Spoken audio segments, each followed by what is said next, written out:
ನೀಡ್ಸ ಹೋಗೋಕ್ನ ಎಲ್ಲಾ ವೀಕ್ಷಕರಿಗೆ ನಮಸ್ಕಾರ. ಸ್ನೇಹಿತರೆ, ಈ ಒಂದು 2026ರಲ್ಲಿ ನೀವೇನಾದ್ರೂ ನಿಮ್ಮ ಮನೆಗೆ ಒಂದು ಒಳ್ಳೆಯ ಕ್ವಾಲಿಟಿ ಅಥವಾ ಪರಿಶುದ್ಧವಾದ ಒಂದು ವಾಟರ್ ಪ್ಯೂರಿಫೈಯರ್‌ನ ಖರೀದಿ ಮಾಡ್ಬೇಕಂತ ಯೋಚನೆ ಮಾಡ್ತಾ ಇದ್ದೀರಾ ಅಂತಂದ್ರೆ, ಇವತ್ತಿನ ಎಪಿಸೋಡ್ ನಿಮಗೆ ತುಂಬಾ ಯೂಸ್‌ಫುಲ್ ಆಗುತ್ತೆ ಅಂತ ಹೇಳ್ಬೋದು. ಸೊ ನಾವು ನಮ್ಮ ಮನೆಗೆ ಯಾವುದೇ ವಸ್ತುವನ್ನ ಖರೀದಿ ಮಾಡೋದಾದ್ರೂ ಸಹಿತ ಅದಕ್ಕಿಂತ ಮುಂಚೆ ಕರೆಕ್ಟ್ ಆಗಿ ಒಂದು ಹೋಮ್ ವರ್ಕ್‌ನ ಮಾಡ್ಕೋಬೇಕು. ಸೊ ನಮ್ಮ ಮನೆಗೆ ಸೆಟ್ ಆಗ್ತಕ್ಕಂತ ವಾಟರ್ ಪ್ಯೂರಿಫೈಯರ್ ಯಾವುದು, ಅದನ್ನ ಪರ್ಚೇಸ್ ಮಾಡಿದ್ರೆ ಕಾಸ್ಟ್ ಎಷ್ಟಾಗುತ್ತೆ, ಆಮೇಲೆ ಮೇಂಟೆನೆನ್ಸ್ ಎಷ್ಟು ಚಾರ್ಜ್ ಆಗುತ್ತೆ ಅನ್ನೋದು ಸಹಿತ ನಾವು ಖಂಡಿತವಾಗಿ ಇಲ್ಲಿ ವಿಚಾರ ಮಾಡಬೇಕಾಗುತ್ತೆ.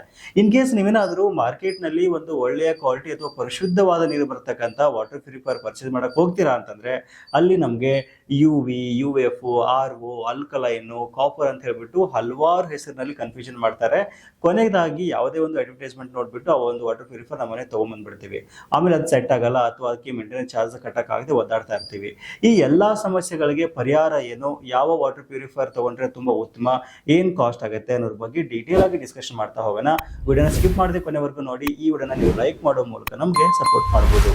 ಈ ವಾಟರ್ ಪ್ಯೂರಿಫೈಯರ್ ಗಳನ್ನ ಬೈ ಮಾಡೋಕ್ಕಿಂತ ಮುಂಚೆ ನಾವು ಒಂದಿಷ್ಟು ಹೋಮ್ವರ್ಕ್ ನ ಖಂಡಿತವಾಗ್ಲೂ ಮಾಡ್ಬೇಕಾಗತ್ತೆ. ಇವಾಗ ಒಂದು ಪರಿಶುದ್ಧವಾದ ನೀರು ಬರ್ತಕ್ಕಂಥ ವಾಟರ್ ಪ್ಯೂರಿಫೈಯರ್ ಅಂದ್ರೆ ಬರೀ ಬ್ರ್ಯಾಂಡ್ ಮೇಲೆ ಡಿಪೆಂಡ್ ಆಗಿರಲ್ಲ.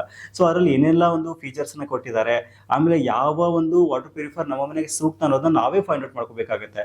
ಇವಾಗ ನೀವೇನಾದ್ರೂ ಅಂಗಡಿಗಳಲ್ಲಿ ಅಥವಾ ಈ ಜಾಹೀರಾತುಗಳನ್ನ ನೋಡ್ಬಿಟ್ಟು ವಾಟರ್ ಪ್ಯೂರಿಫೈಯರ್ ಬೈ ಮಾಡಿರಿ ಅಂತಂದ್ರೆ ಆಮೇಲೆ ಖಂಡಿತವಾಗ್ಲೂ ಸಫರ್ ಪಡ್ತೀರಾ ಅಂತ ಹೇಳ್ಬೋದು. ಈಗ ವಾಟರ್ ಪ್ಯೂರಿಫೈಯರ್ ನ ಯಾವ ರೀತಿ ನಾವು ಚೂಸ್ ಮಾಡೋದು, ಯಾವ್ದನ್ನ ತಗೊಂಡ್ರೆ ಒಳ್ಳೇದು ಅಂತ ನೋಡೋದಾದ್ರೆ, ಫಸ್ಟ್ ಸ್ಟೆಪ್ ಇಂದ ನಾವಿಲ್ಲಿ ಸ್ಟಾರ್ಟ್ ಮಾಡೋಣ. ಫಸ್ಟ್ ಸ್ಟೆಪ್ ಏನು ಅಂತಂದ್ರೆ, ನಮ್ಮ ಮನೆಗೆ ಬರ್ತಕ್ಕಂಥ ನೀರು ಯಾವುದು, ಅಂದ್ರೆ ನಾವು ಯೂಸ್ ಮಾಡತಕ್ಕಂಥ ನೀರು ಯಾವುದು ಅನ್ನೋದು ನಾವಿಲ್ಲಿ ಫೈಂಡ್ ಔಟ್ ಮಾಡ್ಕೋಬೇಕಾಗತ್ತೆ. ಫಾರ್ ಎಕ್ಸಾಂಪಲ್, ನಾವು ಮನೆಗೆ ಕಾರ್ಪೊರೇಷನ್ ಯೂಸ್ ಮಾಡ್ತಾ ಇದೀವಾ ಅಂದ್ರೆ ಕಾವೇರಿ ನೀರನ್ನ ಯೂಸ್ ಮಾಡ್ತಾ ಇದೀವಾ, ಇಲ್ಲ ಅಂದ್ರೆ ಬೋರ್ವೆಲ್ ನೀರು ಯೂಸ್ ಮಾಡ್ತಾ ಇದೀವಾ, ಅಥವಾ ಟ್ಯಾಂಕರ್ ತರಿಸ್ಕೊಂಡು ಆ ನೀರು ಯೂಸ್ ಮಾಡ್ತಾ ಇದೀವಾ ಅನ್ನೋದು ನಾವಿಲ್ಲಿ ಫೈಂಡ್ ಔಟ್ ಮಾಡಬೇಕಾಗುತ್ತೆ. ಈ ನೀರಿನ ಮೇಲೆ TDS ಸಹಿತ ಅದು ಡಿಪೆಂಡ್ ಆಗಿರುತ್ತೆ. ಆಮೇಲೆ ಆ ನೀರಿನ TDS ಎಷ್ಟಿದೆ ಅನ್ನೋದನ್ನ ಸಹಿತ ನೀವು ಇಲ್ಲಿ ಫೈಂಡ್ ಔಟ್ ಮಾಡ್ಕೋಬೇಕಾಗುತ್ತೆ. ಏನಿದು TDS ಅಂತ ನೋಡೋದಾದ್ರೆ, ಟೋಟಲ್ ಡಿಸಾಲ್ವ್ಡ್ ಸಾಲಿಡ್ಸ್ ಅಂತ ಹೇಳ್ಬೋದು. ಈ TDS ಮೇಲೆ ನಾವು ವಾಟರ್ ಪ್ಯೂರಿಫೈಯರ್ ನ ಚೂಸ್ ಮಾಡೋದು ಒಂದು ಜಾಣತನ ಅಂತ ಹೇಳ್ಬೋದು. ಈಗ ನಮ್ಮ ಮನೆಗೆ ನಾವು ವರ್ಷದ 12 ತಿಂಗಳು ಸಹಿತ ಬರೀ ಕಾರ್ಪೊರೇಷನ್ ನೀರು ಯೂಸ್ ಮಾಡ್ತಾ ಇದೀವಿ ಅಂದ್ರೆ, ಮುನ್ಸಿಪಲ್ ನೀರು ಯೂಸ್ ಮಾಡ್ತಾ ಇದೀವಿ ಅಥವಾ ಏನು ಕಾವೇರಿ ನೀರು ಯೂಸ್ ಮಾಡ್ತಾ ಇದೀವಿ ಅಂತಂದ್ರೆ, ಈ UV ಮತ್ತು UF ಇರತಕ್ಕಂಥ ಒಂದು water purifier more than enough ಅಂತ ಹೇಳ್ಬೋದು. ಏನಕ್ಕೆ ಅಂತಂದ್ರೆ, ಸಾಮಾನ್ಯವಾಗಿ ಈ ನೀರಿನಲ್ಲಿ TDS 300ಕ್ಕಿಂತ ಕಡಿಮೆನೇ ಇರುತ್ತೆ ಅಂತ ಹೇಳ್ಬೋದು. ಈಗ ಕೆಲವು ಕಡೆ ಏನಾಗುತ್ತೆ ಅಂತಂದ್ರೆ, ಈ ಕಾವೇರಿ ನೀರು ಅಥವಾ ಈ ಕಾರ್ಪೊರೇಷನ್ ನೀರು ಅವೈಲೇಬಲ್ ಇರಲ್ಲ, ಬರೀ ಬೋರ್ವೆಲ್ ನೀರನ್ನ ಯೂಸ್ ಮಾಡ್ತಾ ಇರ್ತೀವಿ ಅಥವಾ ವಾಟರ್ ಟ್ಯಾಂಕ್ನ ಹಾಕೊಂಡು ಆ ನೀರನ್ನ ಯೂಸ್ ಮಾಡ್ತಾ ಇರ್ತೀವಿ. ಆ ಟೈಮಲ್ಲಿ ಏನಾಗುತ್ತೆ ಅಂದರೆ TDS 300ಕ್ಕಿಂತ ಜಾಸ್ತಿ ಇರುತ್ತೆ ಅಂತ ಹೇಳ್ಬೋದು. ಈ ಟೈಮಲ್ಲಿ ಬರೀ UV ಮತ್ತು UF ಸಾಕಾಗಲ್ಲ, ಅಲ್ಲಿ RO ಸಹಿತ ನಮಗೆ ಬೇಕಾಗುತ್ತೆ. ಈ RO ಯೂಸ್ ಮಾಡುವಾಗ ನಮ್ಗೆ ಒಂದು ಇಲ್ಲಿ ಸಮಸ್ಯೆ ಏನಾಗುತ್ತೆ ಅಂತಂದರೆ, ಈಗ ಕೆಲವು ಸಾರಿ ಏನಾಗುತ್ತೆ ಅಂತಂದರೆ, ವರ್ಷದ ಒಂದಿಷ್ಟು ತಿಂಗಳುಗಳ ಕಾಲ ಕಾರ್ಪೊರೇಷನ್ ಬರ್ತಾ ಇರುತ್ತೆ, ಆಮೇಲೆ ಅದು ನಿಂತು ಹೋಗ್ಬಿಡುತ್ತೆ. ಅವಾಗ ನಾವು ಏನು ಟ್ಯಾಂಕರ್ನ ಹಾಕಿಸ್ಕೊತಾ ಇರ್ತೀವಿ ಅಥವಾ ಬೋರ್ ನೀರನ್ನ ಯೂಸ್ ಮಾಡ್ತಾ ಇರ್ತೀವಿ, ಅವಾಗ ಅಲ್ಲಿ ಮಿಕ್ಸ್ ಆಗಿಬಿಡುತ್ತೆ. ಈ ಸಂದರ್ಭದಲ್ಲಿ ಬರೀ RO ಸಹಿತ ಯೂಸ್ ಆಗಲ್ಲ ಅಂತ ಹೇಳ್ಬೋದು. ಅವಾಗ ನಮಗೆ UV, UF ಮತ್ತೆ RO ಎಲ್ಲ ಬೇಕಾಗುತ್ತೆ ಅಂತ ಹೇಳ್ಬೋದು. ಆಮೇಲೆ ಈ RO ಯೂಸ್ ಮಾಡೋದ್ರಿಂದ ಸಹಿತ ನಮಗೆ ಕೆಲವೊಂದಿಷ್ಟು ಸಮಸ್ಯೆಗಳು ತಪ್ಪಿದಲ್ಲ ಅಂತ ಹೇಳ್ಬೋದು. ಈಗ ಸಾಮಾನ್ಯವಾಗಿ ನಾವು ಏನ್ ಯೋಚನೆ ಮಾಡ್ತೀವಿ ಅಂತಂದ್ರೆ, RO ಇತ್ತು ಅಂತಂದ್ರೆ ನಮಗೆ ಪರಿಶುದ್ಧವಾದ ನೀರು ಸಿಕ್ಬಿಡುತ್ತೆ, ಒಳ್ಳೆ ನೀರು ಸಿಗುತ್ತೆ ಅಂತ ನಾವು ಯೋಚನೆ ಮಾಡ್ತೀವಿ. ಇದು ಖಂಡಿತ ತಪ್ಪು ಅಂತ ಹೇಳ್ಬೋದು. ಈ ಸಾಮಾನ್ಯ ROಗಳು ಹೇಗೆ ಕೆಲಸ ಮಾಡುತ್ತೆ ಅಂತಂದ್ರೆ, ಅದು TDS ಎಷ್ಟೇ ಬರಲಿ ಅದ್ರ ಕೆಲಸ ಅದು ಮಾಡಿಬಿಡುತ್ತೆ ಅಂತ ಹೇಳ್ಬೋದು. ಈಗ ಅದು ಬೋರ್ವೆಲ್ ನೀರೇ ಬರಲಿ ಅಥವಾ ಕಾರ್ಪೊರೇಷನ್ ನೀರೇ ಬರಲಿ, ಅಲ್ಲಿ ಆ ವಾಟರ್ ಇರ್ತಕ್ಕಂಥ ಒಂದು ಎಲ್ಲ ಒಂದು ಈ ಮಿನರಲ್ಸ್ ಅನ್ನ ಮತ್ತು ಮ್ಯಾಗ್ನೀಷಿಯಮ್ಸ್ ಅನ್ನ, ಕ್ಯಾಲ್ಸಿಯಮ್ಸ್ ಅನ್ನೋದು ಕಂಪ್ಲೀಟ್ ಆಗಿ ನಾಶ ಮಾಡಿಬಿಡುತ್ತೆ ಅಂತ ಹೇಳ್ಬೋದು. ಆಮೇಲೆ ನೀರು ಇಲ್ಲಿ ಜಾಸ್ತಿ ವೇಸ್ಟೇಜ್ ಆಗ್ತಾ ಇರುತ್ತೆ. ಈ ಫಾರ್ ಎಕ್ಸಾಂಪಲ್ 1 ಲೀಟರ್ ಶುದ್ಧವಾದ ನೀರು ಕೊಡೋಕೆ ಅದು 3 ರಿಂದ 4 ಲೀಟರ್ ನೀರನ್ನ ಅದು ಅಲ್ಲಿ ವೇಸ್ಟೇಜ್ ಮಾಡುತ್ತೆ ಅಂತ ಹೇಳ್ಬೋದು. ಆಮೇಲೆ ಒಂದು ಖರ್ಚು ತುಂಬಾ ಜಾಸ್ತಿ ಬರುತ್ತೆ RO ಯೂಸ್ ಮಾಡೋದ್ರಿಂದ. ಏನಕ್ಕೆ ಅಂತಂದ್ರೆ, ಇದು RO ಮೆಂಬ್ರೇನ್ ಥ್ರೂ ವರ್ಕ್ ಆಗೋದ್ರಿಂದ ಈ ಫಿಲ್ಟರ್ಗಳು ಬೇಗ ಹಾಳಾಗ್ಬಿಡುತ್ತೆ ಅಂತ ಹೇಳ್ಬೋದು. ಫಿಲ್ಟರ್ ಬೇಗ ಹಾಳಾಯ್ತು ಅಂದ್ರೆ ಅದ್ರ ಖರ್ಚು ಸಹಿತ ಜಾಸ್ತಿ ಬರುತ್ತೆ ಅಂತ ಹೇಳ್ಬೋದು. ಹಾಗಾಗಿ ಇಲ್ಲಿ ಹೆವಿ ಮೇಂಟೆನೆನ್ಸ್ ನಾವು ಖಂಡಿತವಾಗ್ಲೂ ಇಲ್ಲಿ ನಾವು ಪೇ ಮಾಡಬೇಕಾಗುತ್ತೆ.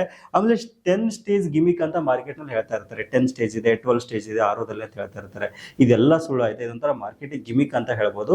ನಮಗೆ ಶುದ್ಧವಾದ ನೀರು ಬೇಕು ಅಂತಂದ್ರೆ UV, UF ಮತ್ತು RO ಇರತಕ್ಕಂಥ ಲೇಟೆಸ್ಟ್ ಟೆಕ್ನಾಲಜಿ ಇರತಕ್ಕಂಥ ವಾಟರ್ ಪ್ಯೂರಿಫೈಯರ್ ತಗೊಂಡ್ರೆ ತುಂಬಾ ಒಳ್ಳೇದು ಅಂತ ನನ್ಗನ್ಸುತ್ತೆ. ಹಾಗಾದ್ರೆ ಇದಕ್ಕೆಲ್ಲ ಪರಿಹಾರ ಏನು ಅಂತ ನೋಡೋದಾದ್ರೆ, ಈ ನಾವು ನಾರ್ಮಲ್ RO ಅಥವಾ ಬರೀ UV ಮತ್ತು UF ಇರೋ ವಾಟರ್ ಪ್ಯೂರಿಫೈಯರ್ ಬೈ ಮಾಡೋ ಬದಲಾಗಿ ಅಡಾಪ್ಟಿವ್ RO ಇರತಕ್ಕಂಥ ವಾಟರ್ ಪ್ಯೂರಿಫೈಯರ್ ಪರ್ಚೇಸ್ ಮಾಡಿದ್ವಿ ಅಂತಂದ್ರೆ, ನಮ್ಮ ಮನೆಗೆ ಪರಿಶುದ್ಧವಾದ ನೀರು ನಮ್ಗೆ ಸಿಗುತ್ತೆ. ಆಮೇಲೆ ವೇಸ್ಟೇಜ್ ಆಗೋದು ತಪ್ಪುತ್ತೆ, ಖರ್ಚು ಕಡಿಮೆ ಆಗುತ್ತೆ, ಶುದ್ಧವಾದ ನೀರು ನಮಗೆ ಸಿಗುತ್ತೆ ಅಂತ ಹೇಳ್ಬೋದು. ಈ ಅಡಾಪ್ಟಿವ್ ಆರೋ ಹೇಗೆ ಕೆಲಸ ಮಾಡುತ್ತೆ ಅಂತ ನೋಡೋದಾದ್ರೆ, ಈಗ ಫಾರ್ ಎಕ್ಸಾಂಪಲ್ ನಿಮ್ಮ ಮನೆಗೆ ನೀವು ಕಾರ್ಪೊರೇಷನ್ ನೀರು ಯೂಸ್ ಮಾಡ್ತಾ ಇದ್ದೀರಾ ಅಂದ್ಕೊಳ್ಳಿ, ಅಂದ್ರೆ ಕಾವೇರಿ ನೀರನ್ನ ಯೂಸ್ ಮಾಡ್ತಾ ಇದ್ದೀರಾ ಅಂದ್ಕೊಳ್ಳಿ. ಅವಾಗ ಏನಾಗುತ್ತೆ, ಅದು ವಾಟರ್ ಪ್ಯೂರಿಫೈರ್ ನಲ್ಲಿ UV ಮತ್ತು UF ಮಾತ್ರ ಮೋಡ್ ಆನ್ ಆಗಿಬಿಟ್ಟು ಒಳ್ಳೆ ಪರಿಶುದ್ಧವಾದ ನೀರು ನಿಮಗೆ ಒಂದು ಕರೆಕ್ಟ್ ಆಗಿರ್ತಕ್ಕಂಥ TDS ಲೆವೆಲ್ ಅಲ್ಲಿ ನಿಮ್ಗೆ ಬರುತ್ತೆ ಅಂತ ಹೇಳ್ಬೋದು. ಸಡನ್ ಆಗಿ ನಿಮ್ಮ ಮನೆ ನೀರು ಚೇಂಜ್ ಆಗ್ಬಿಡುತ್ತೆ ಅನ್ಕೊಳ್ಳಿ. ಇವಾಗ ಕಾರ್ಪೊರೇಷನ್ ನೀರು ಬರೋದು ಬಂದ್ ಆಗ್ಬಿಡ್ತು, ಈ ಬೇಸಿಗೆ ಟೈಮಲ್ಲಿ ನಮ್ಗೆ ಸಿಗದೇ ಇರ್ಬೋದು ನೀರು. ಆ ಟೈಮಲ್ಲಿ ಏನ್ ಮಾಡ್ತೀವಿ, ನಾವು ಟ್ಯಾಂಕರ್ ತಗೊಂಡ್ಬಿಟ್ಟು ಟ್ಯಾಂಕರ್ ನೀರು ಹಾಕ್ಸ್ಕೊತೀವಿ ಅಥವಾ ಬೋರ್ವೆಲ್ ನೀರು ಹಾಕ್ಸ್ಕೊತೀವಿ. ಆ ಟೈಮಲ್ಲಿ ಇದು ಅದು TDS ಅಂತ ಕರೆಕ್ಟಾಗಿ ಚೆಕ್ ಮಾಡ್ಕೊಂಡು ಅದರ ಲೆವೆಲ್ ಮೇಲೆ ಆಟೋಮೆಟಿಕ್ ಆಗಿ ಅಡಾಪ್ಟಿವ್ RO ಮೋಡ್ ಆನ್ ಆಗಿಬಿಟ್ಟು ಮತ್ತೆ ನಿಮ್ಗೆ ಕರೆಕ್ಟ್ ಆಗಿರತಕ್ಕಂಥ ಪರಿಶುದ್ಧವಾದ ಕರೆಕ್ಟ್ ಆಗಿರತಕ್ಕಂಥ TDS ನೀರನ್ನ ಅದ್ರಲ್ಲಿ ನಿಮಗೆ ಕೊಡುತ್ತೆ ಅಂತ ಹೇಳ್ಬೋದು. ಶುದ್ಧವಾದ ನೀರು ನಮ್ಗೆ ಸಿಗುತ್ತೆ. ಇದರಿಂದ ಏನಾಗುತ್ತೆ ಅಂತಂದ್ರೆ ಒಂದು ಮಿನರಲ್ಸ್ ಉಳಿತಾಯ ಆಗುತ್ತೆ, ಫಿಲ್ಟರ್ ಲೈಫ್ ಜಾಸ್ತಿ ಬರುತ್ತೆ. ಆಮೇಲೆ ನೀರಿನಲ್ಲಿ ಬರ್ತಕ್ಕಂಥ ಹೆವಿ ಮೆಟಲ್ಸ್ ನ ಇದು ಬುದ್ಧಿವಂತಿಕೆಯಿಂದ ತೆಗೆದು ಹಾಕಿಬಿಟ್ಟು ನಿಮಗೆ ಒಂದು ಜಾಸ್ತಿ ಫಿಲ್ಟರ್ ನ ಲೈಫ್ ಇಲ್ಲಿ ಕೊಡುತ್ತೆ ಮತ್ತು ಶುದ್ಧವಾದ ನೀರ್ನ ಇಲ್ಲಿ ಈ ಒಂದು ವಾಟರ್ ಪ್ಯೂರಿಫೈರ್ ನಮಗೆ ಕೊಡುತ್ತೆ ಅಂತಾನೆ ಹೇಳ್ಬೋದು. ಇದಕ್ಕೆ ಬೆಸ್ಟ್ ಉದಾಹರಣೆ ಅಂತಂದ್ರೆ ಅಟೋಂಬರ್ಗ್ ಇಂಟೆಲಿಯಂಟ್ ವಾಟರ್ ಪ್ಯೂರಿಫೈರ್ ಅಂತ ಹೇಳ್ಬೋದು. ನಾನು ಇಷ್ಟೊತ್ತು ಹೇಳಿದ ಎಲ್ಲಾ ಸಮಸ್ಯೆಗಳಿಗೆ ಇದೊಂದು ಬೆಸ್ಟ್ ಪರಿಹಾರ ಅಂತ ನನಗೆ ಅನ್ಸುತ್ತೆ. ಈ ಅಟೋಂಬರ್ಗ್ ಇಂಟೆಲಿಯಂಟ್ ವಾಟರ್ ಪ್ಯೂರಿಫೈರ್ ಅಲ್ಲಿ ನೀವು ಒಂದೇ ಮೋಡ್ಗೆ ಅಂಟ್ಕೊಳ್ಬೇಕಾಗಿಲ್ಲ, ಇಲ್ಲಿ 4 ಇಂಟೆಲಿಜೆಂಟ್ ಮೋಡ್ಗಳನ್ನ ನಾವು ಸಹಿತ ನೋಡಬಹುದು. ಫಾರ್ ಎಕ್ಸಾಂಪಲ್ ನೋಡ್ತಾ ಇದ್ರೆ ಅಡಾಪ್ಟಿವ್ ಮೋಡ್ ಮತ್ತೆ RO ಪ್ಲಸ್ UV ಮೋಡ್ ನೀವು ಮ್ಯಾನ್ಯುವಲ್ ಆಗಿ ಚೇಂಜ್ ಮಾಡ್ಕೊಳ್ಬಹುದು ಅಥವಾ ಆಟೋಮೆಟಿಕ್ ಆಗಿ ಹಾಗೆ ಬಿಟ್ಬಿಡ್ಬೋದು. ಇದರಲ್ಲಿ ಮೋಸ್ಟ್ ಇಂಪಾರ್ಟೆಂಟ್ ಆಗಿ ಬಹು ಮುಖ್ಯವಾಗಿ ಟೇಸ್ಟ್ ಟ್ಯೂನ್ ಮೋಡ್ ಅಂತ ಇದೆ ಆಯ್ತಾ. ಸಾಮಾನ್ಯ ಆರುಗಳಲ್ಲಿ 500 TDS ನೀರು ಹಾಕಿದ್ರಿ ಅಂತಂದ್ರೆ ಔಟ್ಪುಟ್ ಬರೋದು ಕೇವಲ 20 ರಿಂದ 30 TDS ಮಾತ್ರ. ಇದರಲ್ಲಿ ಮಿನರಲ್ಸ್ ಇರಲ್ಲ, ಕುಡಿಯಕ್ಕೆ ನೀರು ಸಹಿತ ಕೈಗಿರುತ್ತೆ. ಈ ನೀರು ನಿಮ್ಮ ಆರೋಗ್ಯಕ್ಕೆ ಒಳ್ಳೇದಲ್ಲ ಅಂತ ಹೇಳ್ಬೋದು. ಆದ್ರೆ ಅಟೋಂಬರ್ಗ್ ನ ಒಂದು ಟೇಸ್ಟ್ ಟ್ಯೂನ್ ಮೋಡ್ ನಲ್ಲಿ ನಿಮಗೆ ಬೇಕಾದ TDS ನ ಸೆಟ್ ಮಾಡ್ಕೋಬಹುದು. ಉದಾಹರಣೆಗೆ 75 ಇಂದ ಹಿಡಿದು 125 ನೀವು ಆರಾಮಾಗಿ ಸೆಟ್ ಮಾಡ್ಕೊಳ್ಬಹುದು. ಬಟ್ ನಿಮ್ಗೆ ಇಲ್ಲಿ ನೆನಪಿರ್ಲಿ, ಇದು ಬೇರೆ ಮಷಿನ್ ತರ ಶುದ್ಧ ನೀರಿಗೆ ಒಂದು ಕೆಮಿಕಲ್ಸ್ ನ ಮಿಕ್ಸ್ ಮಾಡೋದಾಗಿರ್ಬೋದು ಅಥವಾ MTDS ನ ಹಾಕ್ಬಿಟ್ಟು ಇಲ್ಲಿ ನಿಮ್ಗೆ ಕೊಡಲ್ಲ. ಇಲ್ಲಿ ಪ್ರತಿ ಹನಿ ಸಹಿತ ನೀಟ್ ಆಗಿ ಫಿಲ್ಟರ್ ಆಗುತ್ತೆ ಅಂತ ಹೇಳ್ಬೋದು. ಆಮೇಲೆ ಈ ವಾಟರ್ ಪ್ಯೂರಿಫೈರ್ ನಲ್ಲಿ ವೆಕೇಶನ್ ಮೋಡ್ ಅಂತ ಸಹಿತ ಕೊಟ್ಟಿದ್ದಾರೆ. ಇದನ್ನ ನೀವು ಜಸ್ಟ್ ಆನ್ ಮಾಡ್ಕೊಂಡ್ರಿ ಅಂತಂದ್ರೆ, ಇವಾಗ ನೀವು ಊರ್ ಹೋಗ್ತಾ ಇದ್ದೀರಾ, ರಜೆ ಮೇಲೆ ಹೋಗ್ತಾ ಇದ್ದೀರಾ, ವೆಕೇಶನ್ ಹೋಗ್ತಾ ಇದ್ದೀರಾ ಅಂತಂದ್ರೆ ಆಟೋಮೆಟಿಕ್ ಆಗಿ 2 ಡೇಸ್ ಒಂದ್ಸಾರಿ ಇದು ಫಿಲ್ಟರ್ ನ ಕ್ಲೀನ್ ಮಾಡ್ಕೊಳ್ಳುತ್ತೆ. ನೀವು ವಾಪಸ್ ಬಂದಾಗ ಫ್ರೆಶ್ ನೀರನ್ನ ಕೊಡುತ್ತೆ ಅಂತ ಹೇಳ್ಬೋದು. ಇನ್ನು ಮೋಸ್ಟ್ ಇಂಪಾರ್ಟೆಂಟ್ ಆಗಿ ಫಿಲ್ಟರ್ ಲೈಫ್ ಮತ್ತೆ ಒಂದು ಬಿಲ್ಡ್ ಕ್ವಾಲಿಟಿ ಬಗ್ಗೆ ನಾವು ವಿಚಾರ ಮಾಡಬೇಕಾಗುತ್ತೆ. ಸಾಮಾನ್ಯವಾಗಿ ಕಂಪನಿಗಳು ಏನ್ ಹೇಳ್ತಾರೆ ಅಂತಂದ್ರೆ ಫಿಲ್ಟರ್ ಲೈಫ್ ಏನಿದೆಲ್ಲ ಅಪ್ ಟು 6000 ಲೀಟರ್ಸ್ ವರೆಗೂ ಬರುತ್ತೆ ಅಂತ ಹೇಳ್ತಾರೆ. ಬಟ್ ಅವ್ರು ಯಾವ ತರನಾದ ನೀರನ್ನ ಟೆಸ್ಟ್ ಮಾಡಿದ್ರೆ ಅಂತ ನಮ್ಗೆ ಹೇಳೋದೇ ಇಲ್ಲ. ಈಗ ನಮ್ಮ ಮನೆಯಲ್ಲಿ ಕಡಿಮೆ TDS ಇರ್ತಕ್ಕಂಥ ನೀರು ಬರ್ತಾ ಇದೆ ಅಂತಂದ್ರೆ ಫಿಲ್ಟರ್ ಲೈಫ್ ತುಂಬಾ ಜಾಸ್ತಿನೇ ಬರುತ್ತೆ ಅಂತ ಹೇಳ್ಬೋದು. ಬಟ್ ಅದೇ ಜಾಸ್ತಿ TDS ಇರ್ತಕ್ಕಂಥ ನೀರು ಯೂಸ್ ಮಾಡಿದ್ರೆ ಅದ್ರ ಲೈಫ್ ತುಂಬಾ ಅಂದ್ರೆ ತುಂಬಾ ಕಡಿಮೆ ಬರುತ್ತೆ ಅಂತ ಹೇಳ್ಬೋದು. ಈ ಒಂದು ಕನ್ಫ್ಯೂಷನ್ಸ್ ನಮ್ಗೆ ಖಂಡಿತವಾಗ್ಲೂ ಬಂದೇ ಬರುತ್ತೆ. ಇವಾಗ ಅಟೋಂಬರ್ಗ್ ಇಂಟರ್ನಲ್ ಅಲ್ಲಿ ಅಡ್ವಾನ್ಸ್ ಸಿಸ್ಟಮ್ಸ್ ಗಳಿರೋದ್ರಿಂದ ನಿಮ್ಮ ಮನೆಯಲ್ಲಿ ಒಂದು 1500 TDS ಇರತಕ್ಕಂಥ ನೀರಿದೆ ಅಂದ್ರೆ ಸಹಿತ ಬರೋಬ್ಬರಿ 12,000 ಲೀಟರ್ ವರೆಗೂ ಅದು ನೀಟಾಗಿ ಟೆಸ್ಟ್ ಆಗುತ್ತೆ ಅಂತ ಹೇಳ್ಬೋದು. ಇಲ್ಲಿ ನಿಮ್ಗೆ ಯಾವುದೇ ರೀತಿ ಪ್ರಾಬ್ಲಮ್ ಬರಲ್ಲ ಅಂತ ಹೇಳ್ಬೋದು. ಆಮೇಲೆ ಸಾಮಾನ್ಯವಾಗಿ ಎಲ್ಲಾ ಕಂಪನಿಗಳು ಯೂಸ್ ಮಾಡೋದು 8 ಇಂಚಿನ ಒಂದು ಮೆಮರಿ ಇರತಕ್ಕಂಥ ಫಿಲ್ಟರ್ ನಲ್ಲಿ ಯೂಸ್ ಮಾಡ್ತಾ ಇರ್ತಾರೆ. ಬಟ್ ಅಟೋಂಬರ್ಗ್ ಇಂಟರ್ಲೈನ್ ಅಲ್ಲಿ ನಿಮ್ಗೆ ಅಡ್ವಾನ್ಸ್ ಸಿಸ್ಟಮ್ ಗಳು ಇರೋದ್ರಿಂದ, ಲೇಟೆಸ್ಟ್ ಫೀಚರ್ಸ್ ಇರೋದ್ರಿಂದ ನಮ್ಮ ಮನೆಯ ನೀರು 1500 TDS ವರೆಗೂ ಇತ್ತು ಅಂದ್ರೆ ಸಹಿತ ಅದು ನೀಟಾಗಿ ಬರೋಬ್ಬರಿ 12,000 ಲೀಟರ್ ವರೆಗೂ ಅದು ಟೆಸ್ಟ್ ಆಗಿರುತ್ತೆ. ನೀಟ್ ಆಗಿರತಕ್ಕಂಥ ವಾಟರ್ ಅದ್ರಲ್ಲಿ ಕೊಡುತ್ತೆ ಅಂತ ಹೇಳ್ಬೋದು. ಸಾಮಾನ್ಯ ಆರೋದಲ್ಲಿ 8 ಇಂಚಿನ ಮೆಮ್ರೇನ್ ಇತ್ತು ಅಂತಂದ್ರೆ ಇದರಲ್ಲಿ 10 ಇಂಚಿನ ದೊಡ್ಡ ಮೆಮ್ರೇನ್ ಇರುತ್ತೆ. ಸರ್ಫೇಸ್ ಏರಿಯಾ ಜಾಸ್ತಿ ಇರೋದ್ರಿಂದ ಬ್ಲಾಕ್ ಆಗೋದು ತುಂಬಾ ಕಡಿಮೆ ಅಂತ ಹೇಳ್ಬೋದು. ಲೈಫ್ ಸಹಿತ ತುಂಬಾ ಒಂದು ಜಾಸ್ತಿ ಬರುತ್ತೆ, ಡಬಲ್ ಲೈಫ್ ಬರುತ್ತೆ ಅಂತಾನೆ ಹೇಳ್ಬೋದು. ಇನ್ನು ನೆಕ್ಸ್ಟ್ ಕನ್ಸಿಡರ್ ಮಾಡಬೇಕಾಗಿರೋದು ವಾಟರ್ ವೇಸ್ಟೇಜ್. ನೀರ್ನ ಅದು ಎಷ್ಟು ಪೋಲ್ ಮಾಡುತ್ತೆ, ಎಷ್ಟು ನೀರ್ನ ವೇಸ್ಟ್ ಮಾಡುತ್ತೆ ಅನ್ನೋದು ನಾವು ಇಲ್ಲಿ ವಿಚಾರ ಮಾಡಬೇಕಾಗತ್ತೆ. ಇವಾಗ ಬೇಸಿಗೆ ಬಂತು, ನೀರಿನ ಅಭಾವ ತುಂಬಾ ಜಾಸ್ತಿ ಆಗುತ್ತೆ. ಈ ಬೆಂಗಳೂರಿನಂತ ಸಿಟಿಗಳಲ್ಲಿ ಈ ಟೈಮ್ ಅಲ್ಲಿ ನಾವು ಈ ಟ್ಯಾಂಕರ್ನ ಹೊಡೆಸ್ಕೊಂಡು ಯೂಸ್ ಮಾಡ್ತಾ ಇರ್ತೀವಿ. ಈ ಸಾಮಾನ್ಯವಾಗಿರ್ತಕ್ಕಂಥ ಟ್ರೆಡಿಷನಲ್ ಆರುಗಳು ಏನ್ ಮಾಡುತ್ತೆ ಅಂದ್ರೆ 75% ವರೆಗೂ ನೀರ್ನ ವೇಸ್ಟ್ ಮಾಡ್ತಾ ಇರ್ತೇವೆ. ಫಾರ್ ಎಕ್ಸಾಂಪಲ್ 1 ಲೀಟರ್ ಪರಿಶುದ್ಧವಾದ ನೀರು ಕೊಡಕ್ಕೆ 3 ರಿಂದ 4 ಲೀಟರ್ ವೇಸ್ಟ್ ಮಾಡ್ತಾ ಇರುತ್ತೆ. ಇದರಿಂದ ನೀರು ತುಂಬಾ ಅಂದ್ರೆ ತುಂಬಾ ವೇಸ್ಟೇಜ್ ಆಗುತ್ತೆ ಅಂತ ಹೇಳ್ಬೋದು.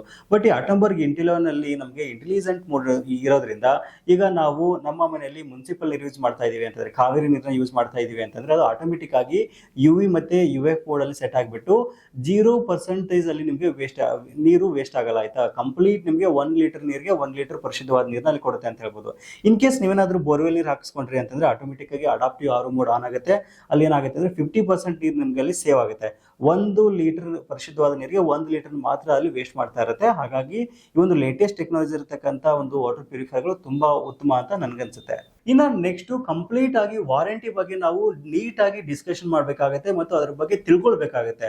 ಕೆಲವೊಂದಿಷ್ಟು ಕಂಪನಿಗಳು ಏನ್ ಮಾಡ್ತಾರೆ ಅಂತಂದ್ರೆ 2 ವರ್ಷಗಳ ಕಾಲ ವಾರಂಟಿ ಅಂತ ದೊಡ್ಡದಾಗಿ ಹಾಕಿರ್ತಾರೆ.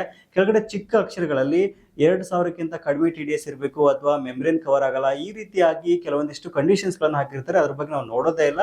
ಆಮೇಲೆ ಹೆಚ್ಚಿನ ಒಂದು ಹಣವನ್ನ ಅಲ್ಲಿ ನಾವು ಇಲ್ಲಿ ಕೊಡ್ಬೇಕಾಗತ್ತೆ. ಬಟ್ ಅಟೋಂಬರ್ಗ್ ಇಂಟಿಲಿಯನ್ ಅಲ್ಲಿ ಆ ತರ ಏನಿಲ್ಲ. 2 ವರ್ಷ ವಾರಂಟಿ ಅಂದ್ರೆ ಕಂಪ್ಲೀಟ್ 2 ವರ್ಷ ವಾರಂಟಿ ಇರುತ್ತೆ.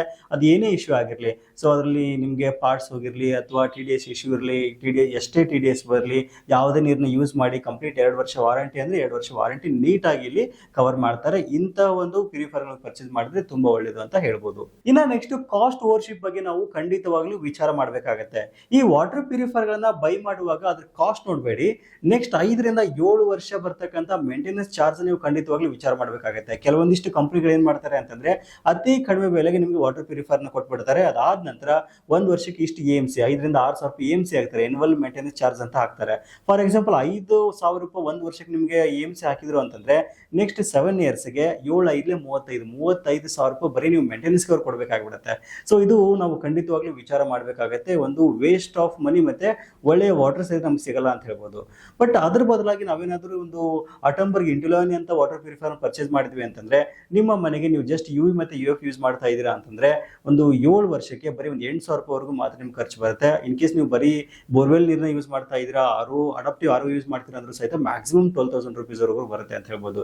ಸೊ ಹಾಗಾಗಿ ವಾಟರ್ ಪ್ಯೂರಿಫೈರ್ ನ ಕಾಸ್ಟ್ ಬದಲಾಗಿ ನೆಕ್ಸ್ಟ್ ಮೇಂಟೆನೆನ್ಸ್ ಚಾರ್ಜ್ ನಾವು ಖಂಡಿತವಾಗ್ಲೂ ಇಲ್ಲಿ ಲೆಕ್ಕ ಹಾಕೊಂಡು ಬೈ ಮಾಡೋದು ಉತ್ತಮ ಅಂತಾನೆ ಹೇಳ್ಬೋದು. ಅಷ್ಟೇ ಅಲ್ಲದೆ ಈ ಒಂದು ವಾಟರ್ ಪ್ಯೂರಿಫೈರ್ ನ ಬೈ ಮಾಡೋದ್ರಿಂದ ನಮ್ಗೆ ಏನಾಗುತ್ತೆ ಅಂದ್ರೆ ಆಫ್ಟರ್ ವಾರಂಟಿ ಆಗಿರ್ಬೋದು, ಯಾವ ಪಾರ್ಟ್ ಇರುತ್ತಲ್ಲ ಅದಕ್ಕೆ ಮಾತ್ರ ನಾವು ಪೇ ಮಾಡೋದಿರುತ್ತೆ. ಎಕ್ಸ್ಟ್ರಾ ಪೇ ಮಾಡ್ತಕ್ಕಂಥ ಅವಶ್ಯಕತೆ ಇಲ್ಲ, ಬ್ಲೈಂಡ್ ಆಗಿ ಪೇ ಮಾಡ್ತಕ್ಕಂಥ ಅವಶ್ಯಕತೆನೇ ಇಲ್ಲ.